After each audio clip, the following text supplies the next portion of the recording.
কিছুদিন আগে আমরা দুজনে একটু ধানমন্ডি গিয়েছিলাম একটা অফিসিয়াল কাজে। তো সেই অফিসিয়াল কাজ ক কমপ্লিট করে আমরা যখন ফিরছিলাম হঠাৎ করেই দেখি রাইফেল স্কোয়ারের সামনে হচ্ছে একটা জাপানিজ রেস্তোরাঁ। যদিও এর আগেও এটা দেখেছি কিন্তু ওইভাবে খেয়াল করা হয়নি।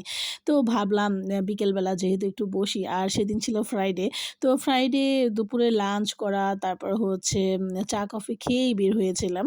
তো মোটামুটি আমরা ফুলই ছিলাম।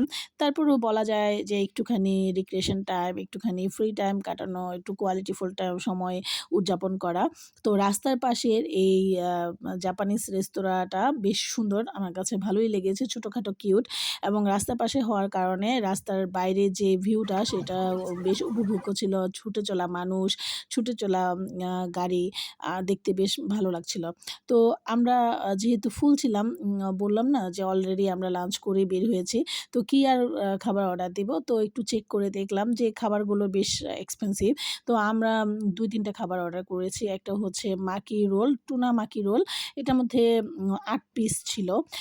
সেই সাথে হচ্ছে আ নারকেলের আইসক্রিম নিয়েছিলাম আর কোক নিয়েছিলাম।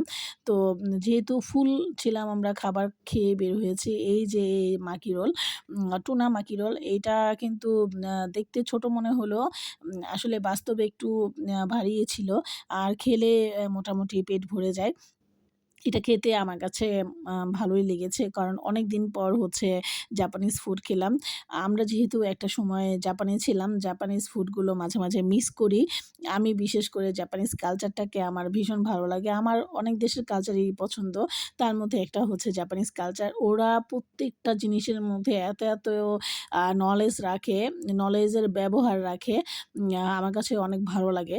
তো এইটা হচ্ছে ওসাবি। ওসাবির সাথে আমরা মিশিয়ে রোলটা খাচ্ছিলাম।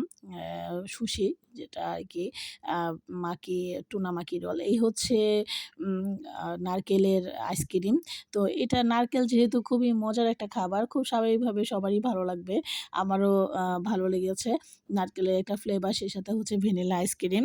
আর একটু গরম ওয়েদারটা একটু অন্যরকম ছিল। আর দুপুরে আমরা একটু ফুল লাঞ্চ করেছি। আমার হাসব্যান্ড আবার একটা বিয়ের অনুষ্ঠানে গিয়েছিল। আমি বাসায়ই লাঞ্চ করেছি আর ও বিয়ের অনুষ্ঠানে গিয়েছিল। তো সেখান থেকে এসে আমরা বাইরে বের হয়েছিলাম। তো দুজনে বেশ সুন্দর কিছু সময় কাটিয়েছি। আর এগুলো একটু এক্সপেন্সিভই ছিল। ৩ টা আইটেম প্রায় ১,০০০ খানিক টাকা গিয়েছে। আর এই হচ্ছে বাইরের আউটলুকটা। যেহেতু জাপানিজ রেস্তোরাঁ, ওরা ছোটখাটো রেস্তোরাঁর মধ্যে খুবই কিউট উপস্থাপন থাকে। জাপানিজ কালচারের প্রত্যেকটা জিনিসই অনেক যত্নশীল।